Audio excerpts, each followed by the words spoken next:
Hello, hello, and welcome. I think we're live. I'm live. I hope you are. Welcome to everyone who is here. Now, of course, I have to do this really boring check the tech stuff. So I'm going to do that now. And there's a little bit of a delay. So I just need to know if you are here, please say hi in the chat box. You'll notice that there is a chat box beneath. And I'm going to say hi myself. Okay.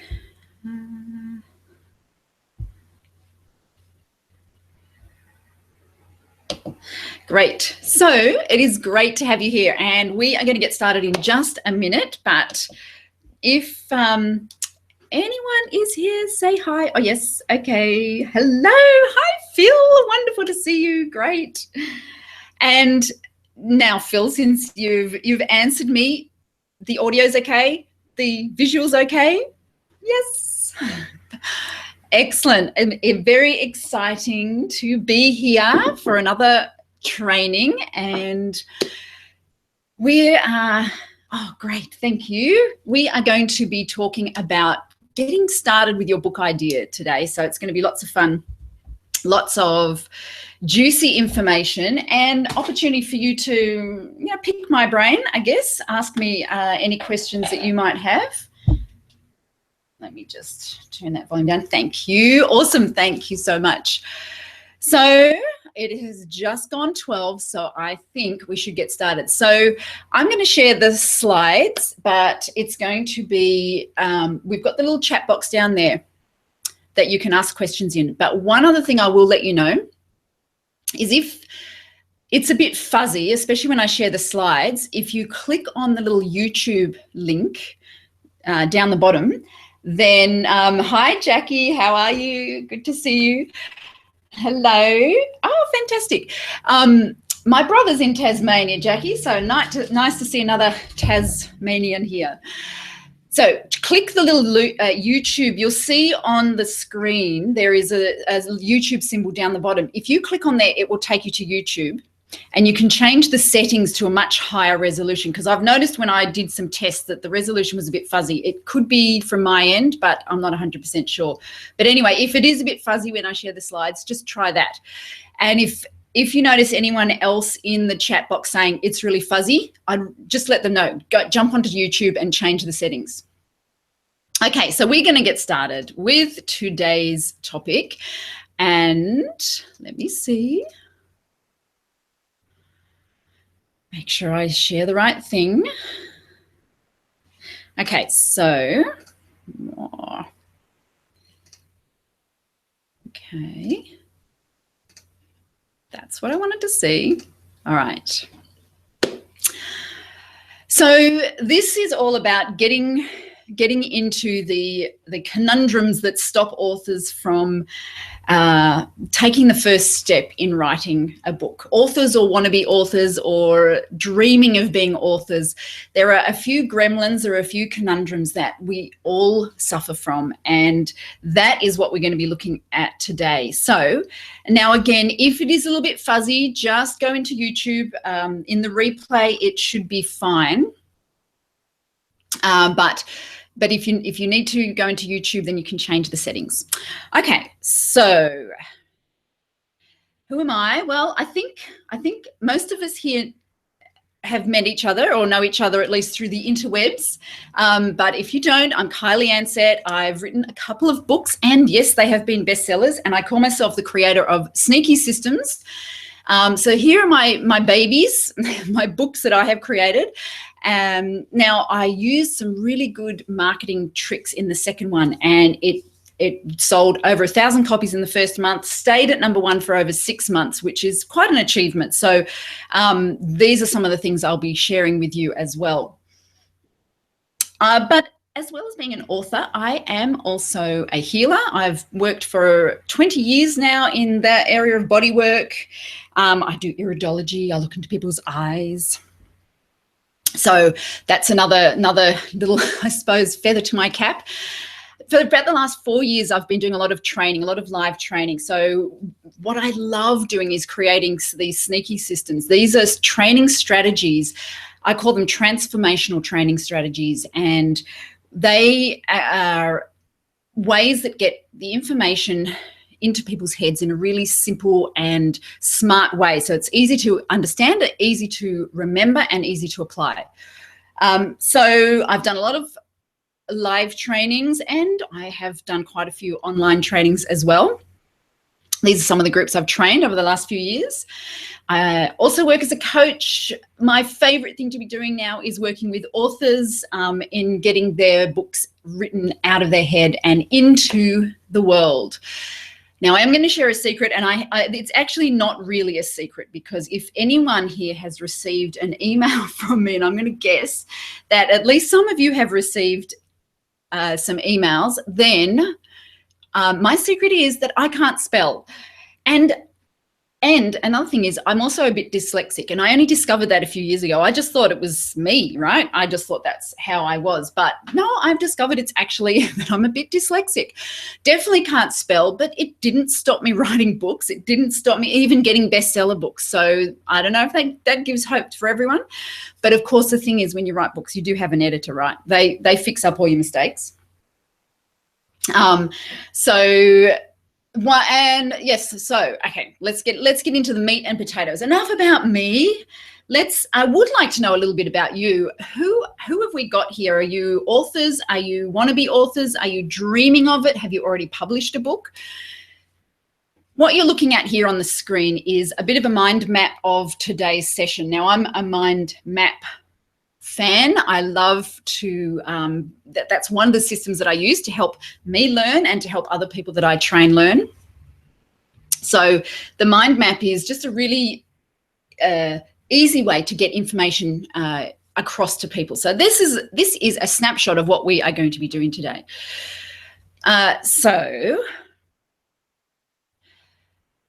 Yes, I want to know who you are. So drop it down in the chat box there. I would love to know, are you a first-time author? Are you a wannabe author? Are you someone who has, just toyed with the idea but never known how to take the first step?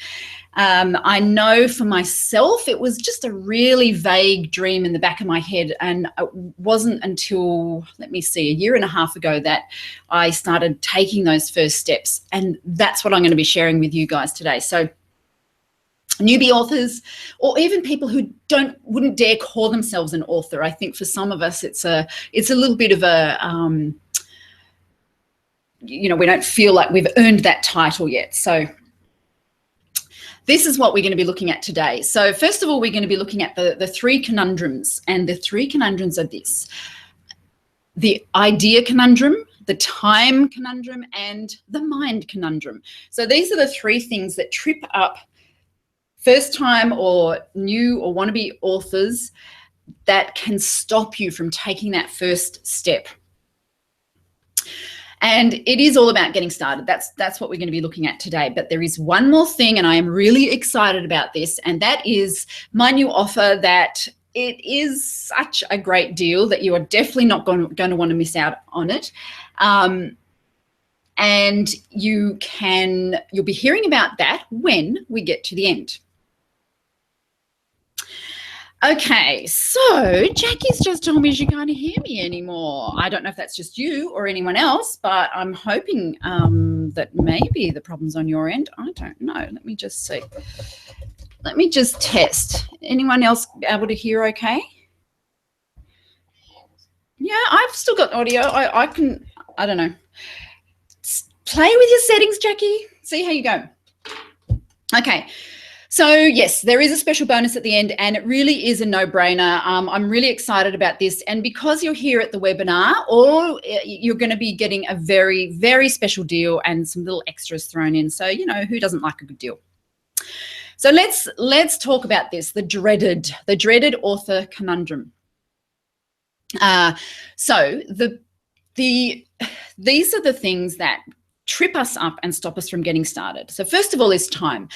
If you've ever dreamed about writing a book, I can almost guarantee that the very next thought in your brain is, but who has the time? Because let's face it, writing a book is not just writing a bunch of blog posts. It's no small feat, and definitely time is an issue. So we are going to be looking at the most common challenges when it comes to time, but also how to overcome them, because I can tell you there are some really cool tricks and hacks that make writing a book possible for anyone, no matter how busy you are, no matter what your situation is, no matter where you're, how packed your schedule is. Now, I'm sure you would be aware of this, but the time does show us what's important. You know, whatever, if something really is important to you, it's amazing how you do find time for it. So that's probably something to look at as well. You know, how important is writing your book to you? This is something that I want you to keep in mind, because no matter, this is a quote that I've slightly twisted to just add in writing your book. The length of time it takes to write your book will expand to as long as you give it. So if you give yourself 3 months to write your book, that's how long it will take. And if you give yourself 6 months, then strangely enough, it will take 6 months. And if you give yourself 2 years, that's how long it will take. And basically so on. If you give yourself 10 years, that's how long it will take. So I guess the idea is that you really have to be strict about how much time you give yourself. If you don't give yourself an end date, then guess what? There is no end date. Okay, these are some of the things that that I have experienced. Well, not the husband, but certainly in general I've experienced, and I know many of the authors that I have worked with experience these too. So you have finally made that decision to write the book. You've said, that's it, 2017, that is the year it's going to happen. I'm sick of thinking about it. I'm going to get it happening. Suddenly, your husband needs you to work, to help you with his work, or your wife, or there is something really important that your partner needs you to help them do. And that, you know, is definitely going to take precedence. Or everyone in the whole family comes down with gastro. Now, if that would have to be a good enough reason to put off doing anything to do with your book. Or suddenly your boss wants you to be working extra hours and it's super important. There's a big project and you're key to getting it out and done. Or someone arrives from overseas and really there's no way you can get away from entertaining them while they're here. It's really strange how it almost feels like the universe is there to challenge you and to put these little hurdles in the way. So if you can relate to any of these, believe me, everyone, including myself, has been there before. So these are the time busters that I tried and tested by myself, tested by a lot of my clients, and they will help you to create time where there was no time. So the 3 ones we're going to look at is the $10,000, the editor, and preparing. The idea is that no matter what situation comes up, remember what I said earlier, time has a way of showing you what's important. So what we're going to do here is no matter what situation comes up, the point is to flip it. So the first one is to be your own boss or be your own editor. Basically, you need to pretend that you are that person who's holding the whip and saying, you will get this done, or. So first of all, you need to give yourself a deadline. And the deadline is super important, because if you have a deadline and you've announced that deadline to lots of people, then the chances are much higher that you're actually going to keep it. If there's no deadline, I have seen it time and time again, and I've been guilty of it myself, then time just slips away. If there are people that have an expectation, just like if you had a boss, if you were your own boss, there's an expectation that you can perform a certain thing. This is all about tricking your mind into actually doing the things that can get challenging. So if there's an expectation there, the chances of you following through and making the time are much, much higher. And if you've got something to lose, like for example, your job, it's amazing what you can pull out of the air to make things happen. So just trick your mind, be your own boss. Now, the next little mind trick is putting some money on the line. If there was, say, $10,000 on the line, or $1,000 or $100,000, you pick your own amount. But just imagine if there was a certain amount of money on the line, what would you do to find time? What mountains would you move to actually create time out of nothing? What favors would you call in? How creative would you get if there was money on the line? It's really interesting how money gets us to use our brains in a different way. Think about what you've done in the past when you've had a big chunk of money on the line. And I mean, it's like when we're going to catch a flight, we will do things and squash things into an amount of time that we never would, simply because we've laid down, a few $100s for that flight. Whereas if it was just driving our car to somewhere, you might show up late or whatever. So it's interesting when there is money on the line. So maybe, make a bet with yourself, put some money on the line. And of course, being prepared is super important. And what does that mean? It means that you might have to call in favors. You might have to line up people who are going to be your helping people to be there and be there to help you out. So don't be shy about calling in favors. Look at how you can actually streamline the whole process. So, okay, I've got these are the antidotes that I have. I have used all of these myself, and my clients have also used quite a few of them too. So first of all, the email, the time sucks. We're looking at the time sucks and the antidotes to these. So if email can be a massive time suck, you wake up, you open up Gmail or your email, and suddenly you're in the world of 10 other people who've emailed you. You're thinking about their problems, their issues, their questions, etc. So the thing with this is that you need to be proactive around it. First of all, I highly recommend turning off all notifications for email, or actually anything that's on your phone or your computer. Notifications can be such a massive time suck. It's crazy. So what happens is, if you are focused on work, let's say you're focused on writing your book, or actually on anything that you're doing through the day, because what we're looking at here is carving out an extra hour in your day which you're going to dedicate towards writing a book. So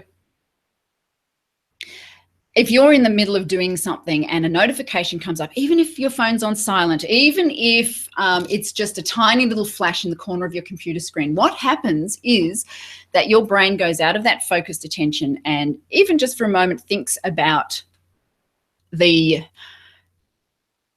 email or the notification that has come through. That takes you out of the flow, and it usually takes at least 30 seconds to a minute to get back into flow.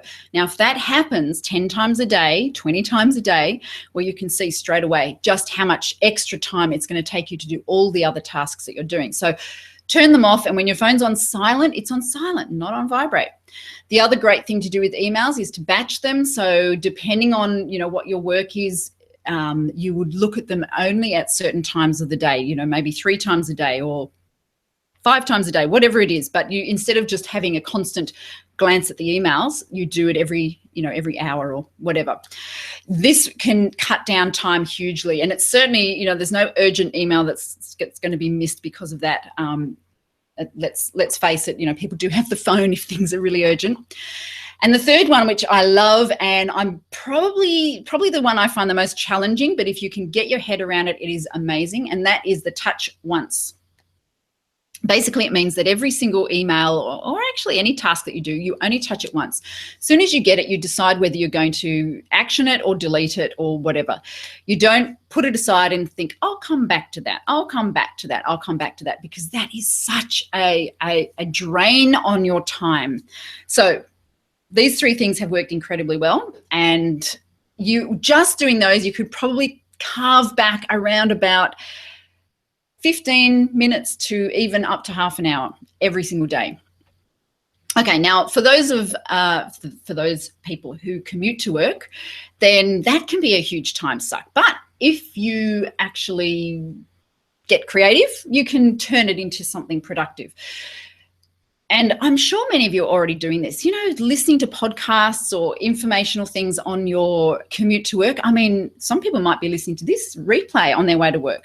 So this is the multitasking thing. But getting ready for work is one of those things that you can, I have found most people, generally we're talking about women, but most most people can get even more streamlined with that, whether it's doing simple things like I've heard that some of the great entrepreneurs of the world, I think Steve Jobs, it might have been someone else as well, a few of them, they just had a uniform that they wore every day. Not actually a uniform, but it was like, you know, a pair of jeans and a t-shirt, whatever it was. So there was no thinking about it. There was no wasting of 10 minutes or 1 minute any day. You just know that's what you're going to wear. So just seeing where you can streamline getting ready for work. And of course, if you can negotiate working from home, then you cut out that entire commute time. I mean, right there, you could write a book just swapping out that time. Okay. Now, okay, this is one that I'm actually quite good at, the little time sucks around the house. So for example, housework. You know, if you have committed to writing a book, doesn't have to be forever, but let's say for the next 3 months, then you might just have to drop the standards of your housework. So, you know, that's something that you're either prepared to do, but if you could carve back an extra, say, 1 hour a week, then that's 1 hour a week you'd be working on your book. Cooking is another place. I love leftovers. They are such a quick and easy way to get food into myself, my family. You cook up a great big batch once a week, and that'll last for a couple of days. Do that a couple of times a week. Or swapping. I used to have a deal with this fantastic Italian woman. Oh my goodness, she made the most beautiful home cooked Italian meals, and we swapped. I would give her massage and she would give me food. So you get creative with these things. And errands. I love this one. I would say that I probably save myself at least 1 hour a week because of the home deliveries that I get. I get my toilet paper home delivered. I get my pet food home delivered. All those shops that you have to go that are sort of off the beaten track that you waste 10 minutes, 15 minutes going to. If you can negotiate getting them home delivered, you'll save a heap of time. Okay. Now, social media, oh my goodness, yes, it definitely can be a time suck. I think I'm definitely guilty of that, but there are ways around it. Now, my biggest one here is the third antidote there, create before consume. That is a rule that I try to keep to almost all the time, and that basically is what it says. I do not allow myself to consume anything until I have done some creation. And consuming anything is emails, it's social media, it's TV, it's news, it's anything. So if I have created something first, I know that, you know, I've fulfilled that promise, I guess. Use it as a reward. So rather than just because it is a tiny little addiction, just clicking onto Facebook and seeing who's liked your picture or whatever. Rather than just doing it as an automatic thing, only do it to reward yourself when you have created something, when you have done spent 1 hour on your book or whatever it is.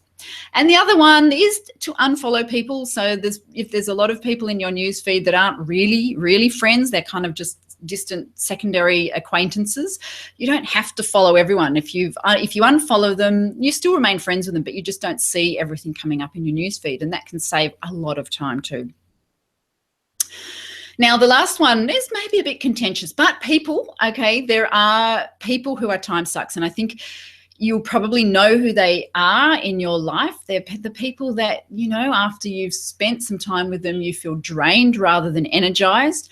A lot of the time, the conversations that you have are not really getting you anywhere, and they can be a huge waste of time. If you acknowledge these people that are in your life, be prepared for them, and then make really strict boundaries. I mean, I guess the point is that if you are committed to writing a book, then you have to be strict with all these things, because unless you've got all the time in the world, it is going to be challenging to find time. So I have found that, putting in really strict boundaries with those time-sucking people means that you can achieve quite a bit more. So with all of these things, I would challenge you to not be able to find 1 hour extra a day. And that is all you really need to write a book in 3 months. So do you think you could do that? Do you think you could carve out an extra hour a day, or find an hour a day?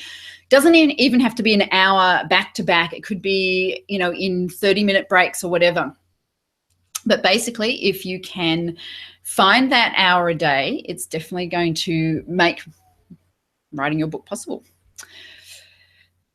So let me know, do any of you do these things already? Are some of these ideas that you've already tried, or things that you're already doing? Do you like the create before consume? That is definitely my favorite one, and I hold that one dear to my heart. I really make it an effort every single day to make sure that I create first.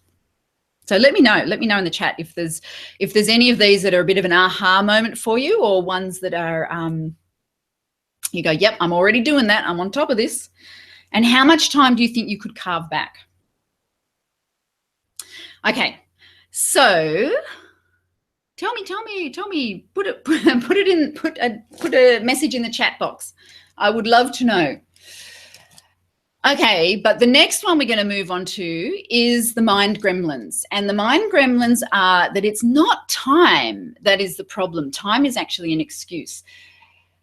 Why do I keep talking about the mind and the mind gremlins? It's because, and this is something that you may not realize until you actually start doing it, that writing a book is quite a challenging thing on a mental level. It's challenging because you're putting yourself out there. It's challenging because there's all these things about feeling judged and feeling like an imposter. So I think the thing is that you need to be prepared for it. Yes, Twitter, yes.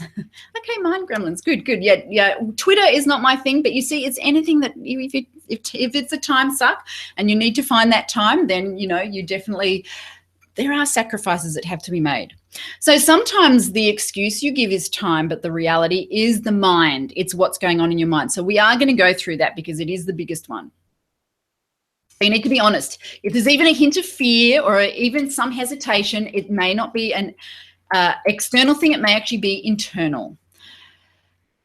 So we're going to get to that in a minute, but let's have a look at number 2, the ideas. The author dilemma, which is either there are too many ideas or none. You either feel like you're completely swamped with a different idea every single day, or you have the whole blank page going on. So this is my little mind map rendition of what we're going to look at for these gremlins, these idea conundrums.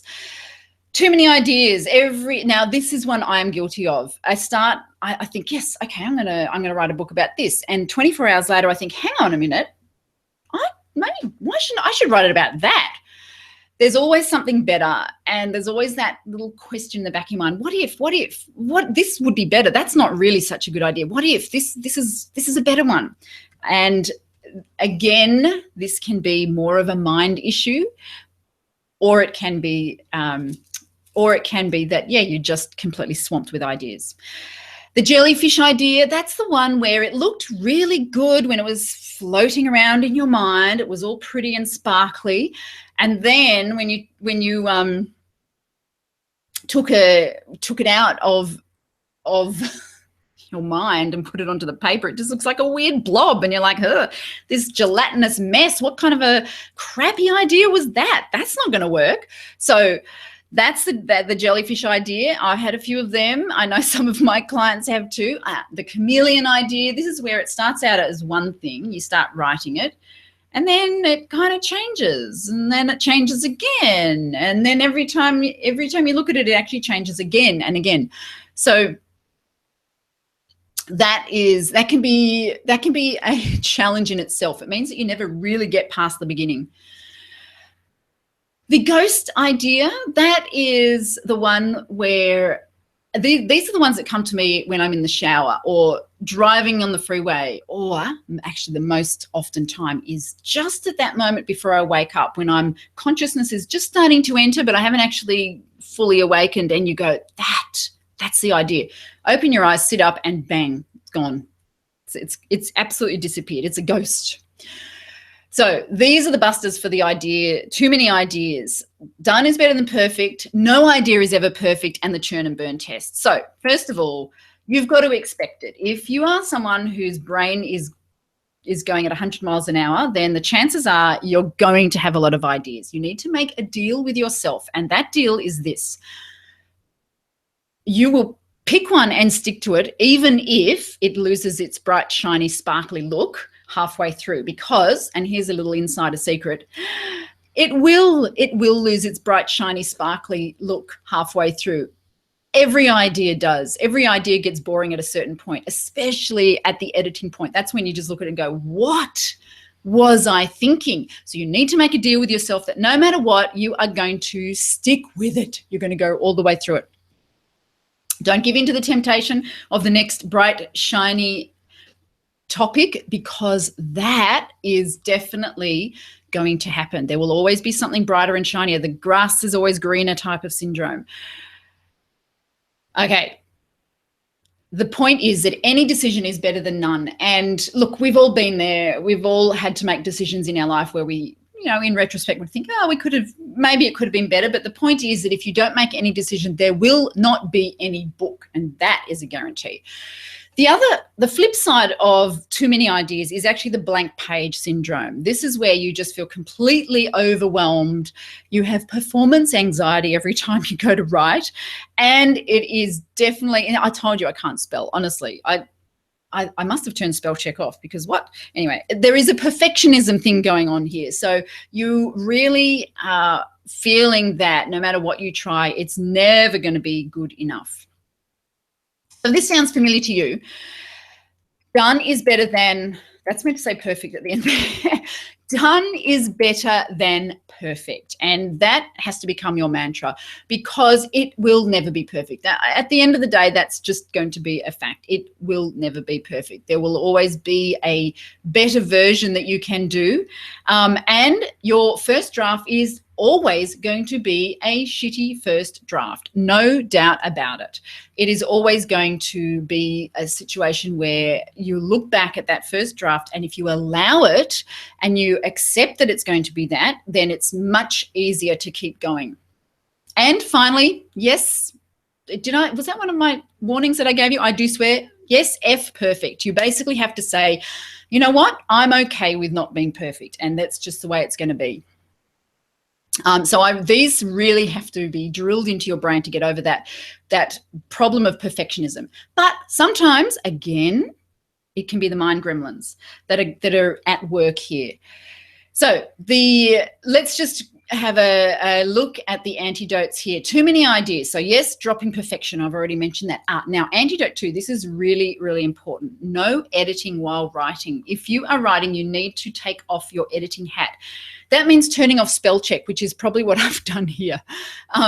If you've got those little red lines that come up every time you are writing, they are going to destroy. It's a little bit like having the notifications for the emails. It will just pull your brain away from its creative side, and you'll start editing. You won't be able to help yourself. So no editing while writing, and then being prepared for that shitty first draft. The churn and burn is basically where you just dash off a quick, let's say, dot point of your idea, and try it out on a few friends. Oh, what do you think about this for an idea? And say it out loud to a few people, and just do that with, if say you've got 10 ideas or 5 ideas, say it to a few people and just judge their reaction. That's the churn and burn test. The outline test is where you get your idea and take, again, no more than 10 minutes in jotting down a brief outline of the idea, the chapters, the objective, the benefits, the audience. Now, if you can rattle that off very, very smoothly, if it just comes out of you almost like a stream of consciousness, then it's probably going to be a good idea. However, if you struggle even to think about, oh, I don't know, after I get through that first chapter, I don't really know where to go, then it's probably not going to be a good idea. So that's kind of the litmus test for the outline test. Finally, go into Amazon, have a look at similar books, and check out the reviews. Now, there is a wealth of information in the Amazon review portion of any book. You want to look at the 2, 3, and 4 star reviews. They're the ones. The 1-star reviews are usually just mean. I've had some really mean ones. And the 5-star reviews are just like full of accolades and really nice. You want to find the ones that are quite discerning, and some people put a lot of effort into their reviews. Now, you can find a lot of information from those reviews about what people are looking for, what's missing in the book that's similar to the book you're going to read. Now, that can really give you direction in your ideas. Okay, if you are not sure if this is going to be a good idea, do a bit of research on Amazon. So this is market validation. Basically, you're going to go in there and you're going to look for other books that are similar to yours, not because you want to copy them, not because you want to make sure that what you want to do, is you want to make sure there are other books out there that are on your topic. If there are no other books on your topic, then that is probably not going to be a good idea, because if it hasn't been done before, and we're going to get to this in the mind gremlins section, but if it hasn't been done before, then chances are there's no audience for it. Of course, when you do this research, you need to be taking a unique angle. So your angle is going to be different to anything else that's out there. And antidote 3 is that you need to find that perfect marriage between your skills and your passion as the topic for your book. Okay, so the jellyfish idea, I've kind of already touched on this, but you need to test the market. The churn and burn's a great way to do it. Get creative. Sometimes what you thought it was going to be may not be the ultimate idea. So you have to be prepared to change tact. If it starts looking like a really weird grey gelatinous blob when you thought it was this bright sparkly idea. And sometimes you have to be ruthless and you just have to throw it back in the sea and say, that is a dud. It's not working. And sometimes even, 1,000 words in, 2,000 words into a book, you might decide it's a jellyfish. With the chameleon, okay, you have to be really, really committed. You have to be really strict with yourself. Now, obviously, this is once you've already done the churn and burn test, you've done the Amazon review test, etc. You pick your angle and you stick to it, and you commit to seeing it through to the end, and you realize that, you know what, even if you get bored, and you will get bored, that you're going to see it through. Because if you don't, you know what, it's just going to never happen. With the ghost ideas, I have tried all of these, because I do get those ideas in the middle of the night and in the shower. In the shower, I found a waterproof pencil and pad, it's been fantastic. Oh my goodness, I get such good ideas in the shower. So I'm there scribbling away at my ideas, because I can tell you, as soon as the water stops running, they've gone. So be prepared. Use some memory tricks. There's lots of different mnemonic techniques to help you remember. If you're driving at 100 kilometers an hour and suddenly the best idea in the world comes, use some little mind tricks to help you remember. And notepads, you're going to carry them everywhere. Of course, these days everyone has a smartphone, so it's pretty easy to just quickly jot something down. I'm always texting myself. Okay, and be prepared. Accept this fact. There is no such thing as a perfect idea. That's just how it is. Okay, next thing is, okay, this is the juicy one. This is the one we've been waiting for. Okay, the mind gremlins. Now, the thing about the mind gremlins is they come in many sneaky disguises. As we've already said, sometimes they come wearing the disguise of, I don't have enough time. Sometimes they come wearing the disguise of, I don't have a good enough idea. But often they come just looking like, we know that that's coming from our mind. The imposter syndrome, the doppelganger syndrome, the fear of failure, the fear of success. These are all things that a lot of new or wannabe or even experienced authors still have, these mind gremlins. So the imposter syndrome is where you feel like you're not good enough. How dare I write something about this? I'm not an expert. I only know a little bit about it. The doppelganger syndrome is where you look around and you go, oh my goodness, it's already been done. Like, why would someone read my book? So other people have already done it. And the fear of failure and the fear of success, both very, very real, and can be enough to halt a new or wannabe author in their tracks. What ends up happening is you end up with no ideas, no passion, and yeah, it's sad to say, no book. And another year goes by and there's still no book. And if this is a yearning that you have deep inside you to write a book, then you owe it to yourself to really get over these conundrums. Now, this is something that I heard James Altucher say, and I have held it dear to my heart, and I think it has stood me very well is to say, if I'm not shitting myself when I'm about to publish, then it's probably not worth publishing. The point is that it's always going to be scary, and that's the feeling you're meant to have. If you're like, yeah, whatever, then you know what? It's probably not worth publishing. So be prepared for a bit of fear. This is the hardest one. If you're looking out for it, you know it's disguises, then you can really start working with it. So this is what we're going to be looking at to get over the mind conundrums. Feel the fear and do it anyway. Making a contract and having a partner in crime. Okay. So yes, this is what it feels like. Maybe I'm exaggerating, but you know what? I'm not. It actually does feel like this, leaping out of a flipping plane without a parachute. Don't think it's going to be a walk in the park. You will be getting out of your comfort zone. That's just, you just have to acknowledge that that is going to be a reality.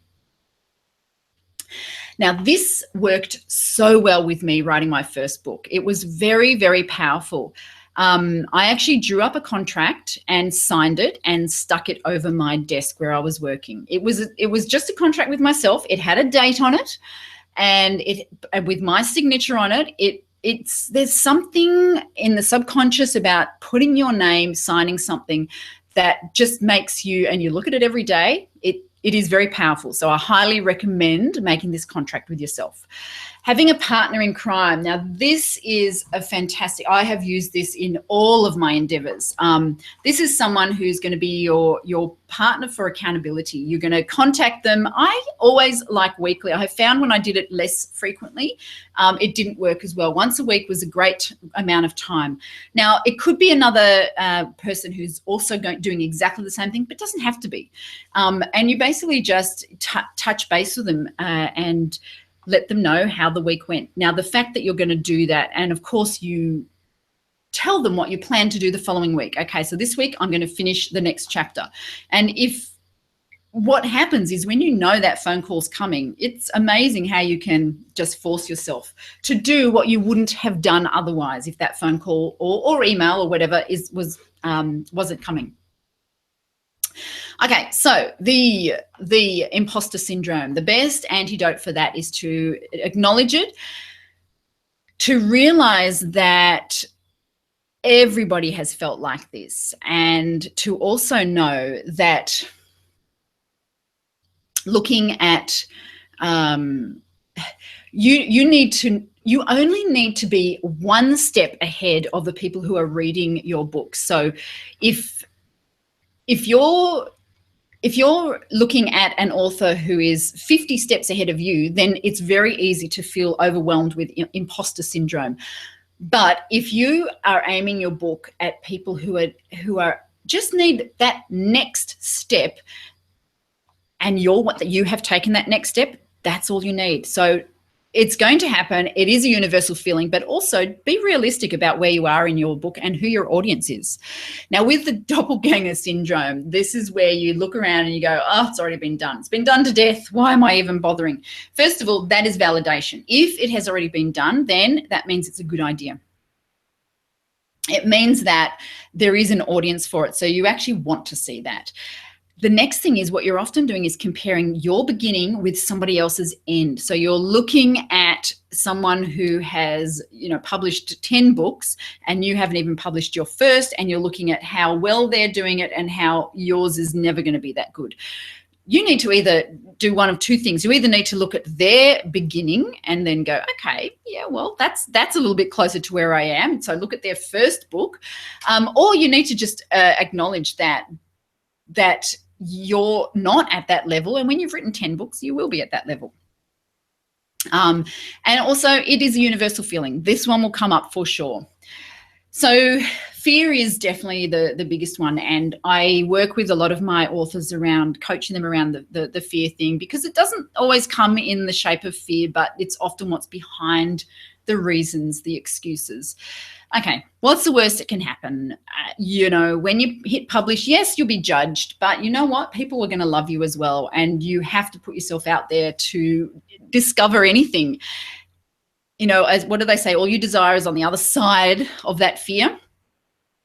Just know that you will be getting out of your comfort zone. So, these are all techniques that I have used on myself and I have used on my clients, and they work. They absolutely work. It is about understanding that what's going on between your ears is probably the biggest thing that's going to stop you. If you can get over that, then you can get over anything. So you got to ask yourself this: what kind of author are you? Are you an eagle who's soaring above the world, prepared to take risks, because you will be taking risks? Are you master of your destiny, or are you a sparrow, playing small, too scared to take a risk, hiding your brilliance from the world? I know which one you want to be. I know which one I want to be. But what is it actually worth for you to do this? What will it feel like to have that achievement? There is going to be sacrifices. Nothing good ever comes that hasn't had some sacrifice before it. So you sacrifice social time, you sacrifice downtime, you sacrifice the comfort, but the achievement you get at the end is worth a million times of it. So it's not just being able to call yourself a published author. It is the fact that there is a great deal of satisfaction in that accomplishment. And not only that, what would it mean to have a published book under your belt? Because I can tell you from personal experience, it does change lives. Not necessarily in a big way, but sometimes it does. It might be changing your life, or depending on what the topic you're going to be writing on, it could be changing other people's lives.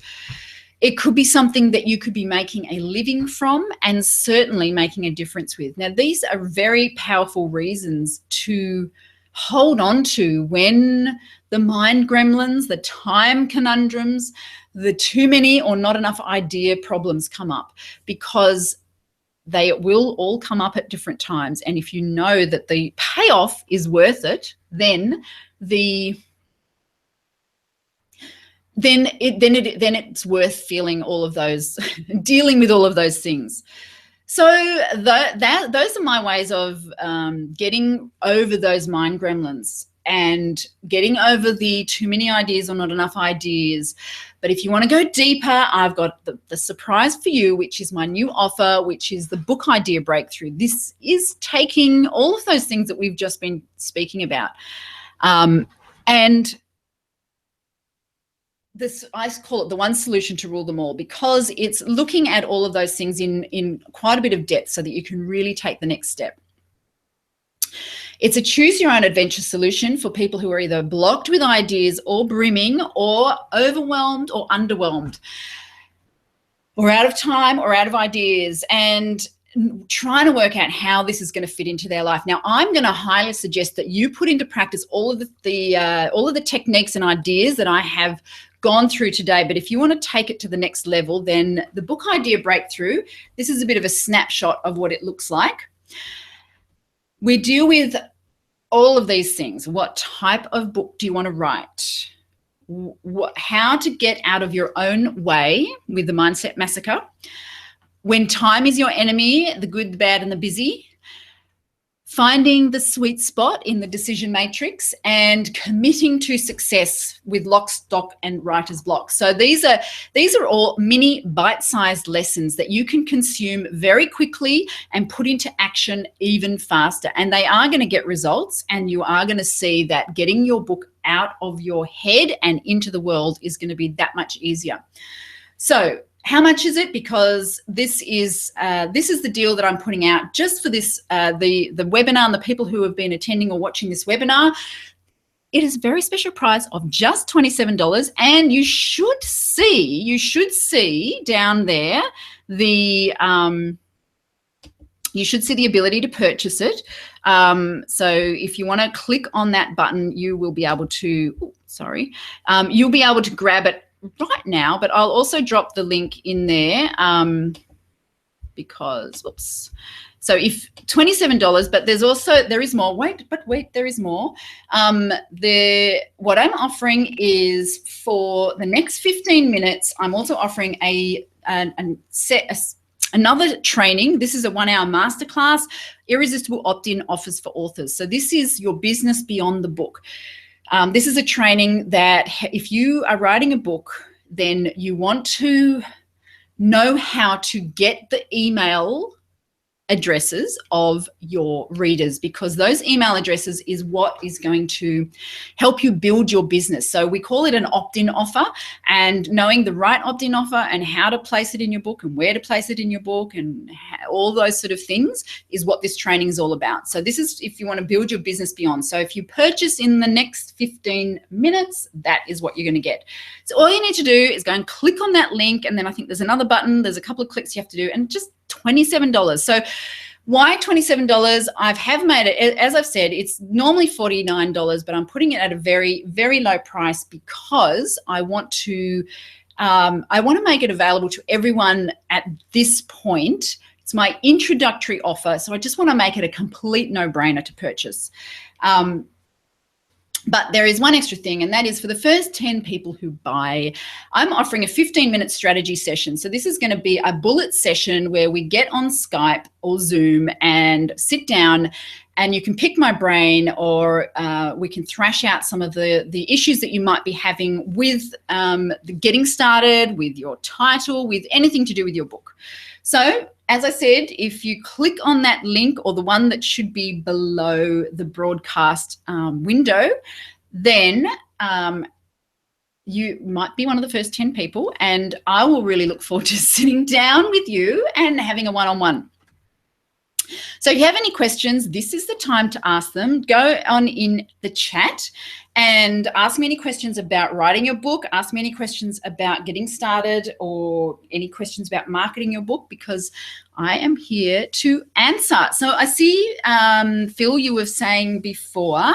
Now, okay, I've got the timer on here. So this is at the 15 minutes. So I'm going to stick around for 15 minutes. So ask any questions in that time that you wish, but also make your purchase before the 15 minutes runs out, because that's when you're also going to get the Irresistible Opt-in Offer for Authors. Okay, so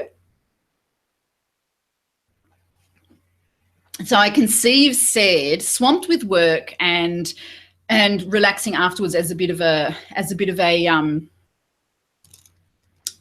problem there, and I totally get that. So I would say that there's two things that I work with people who are having that particular problem, and they are, first of all, doing all the techniques, the time finding techniques.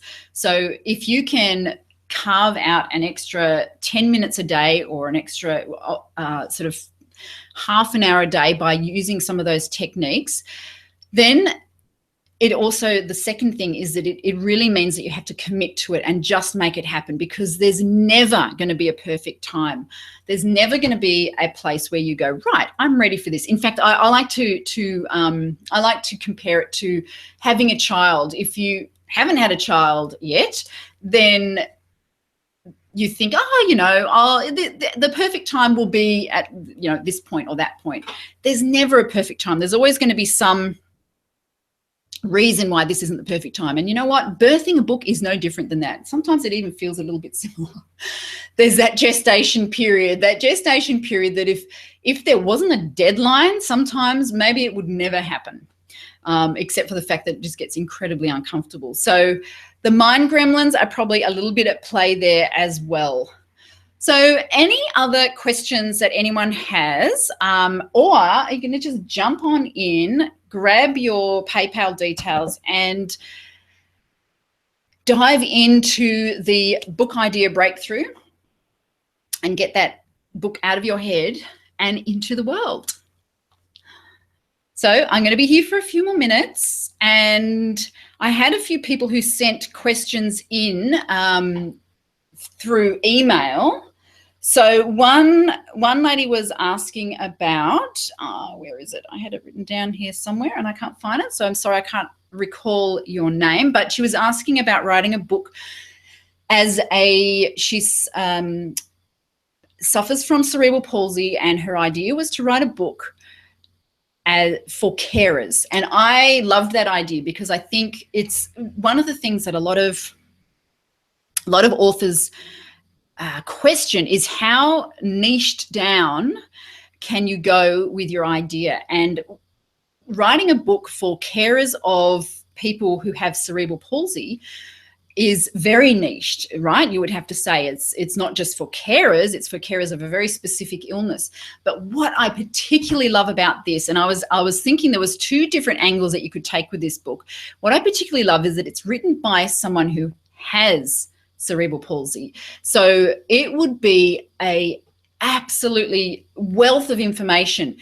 So you could have two different angles. The one angle could be written for the carers, so helping them to understand from the perspective of their client, you know, what works and what doesn't work. I mean, I'm sure there's a lot of times that carers for people with these sort of illnesses would be really, have no idea, and they learn the hard way. A book like this would just take all of that away from it. The second angle you could take with that is writing it for other people who have cerebral palsy, how to, in inverted commas, train their carers, because that also would be really useful information. So you would do a bit of research on your audience and see which was the one that A, you had the most passion for or had the most knowledge about, and B, which one was, you know, more likely to be more popular.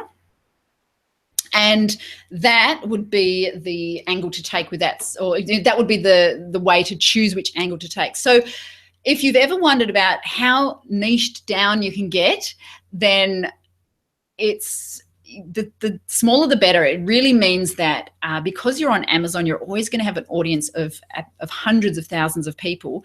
But when you're talking directly instead of generally, you're going to just get so much more response. So now, of course, I did have other questions, and that was the only one I could remember off the top of my head. So anything else that you want to ask? The minutes are running out. The minutes are running out. We still have 10 more minutes left. But what I'm going to do is, unless there's any other questions, I will say thank you so much. I'll do the stop the sharing now. I will say thank you so much for joining me, and it's been a lot of fun. I hope you have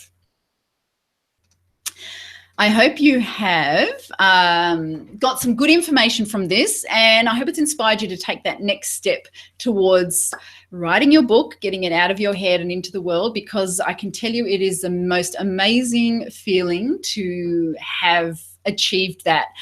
And it's addictive too. Once you've done it once, you're probably going to want to do it again and again, and that's another reason to not worry about getting the wrong idea. There's always time for another book. If you can commit to 1 hour a day for 3 months to get your book out into the world, then most people can make that commitment, at least for that much. So if you think you can do that, then this is the way to go. If you want extra help with being able to get that book,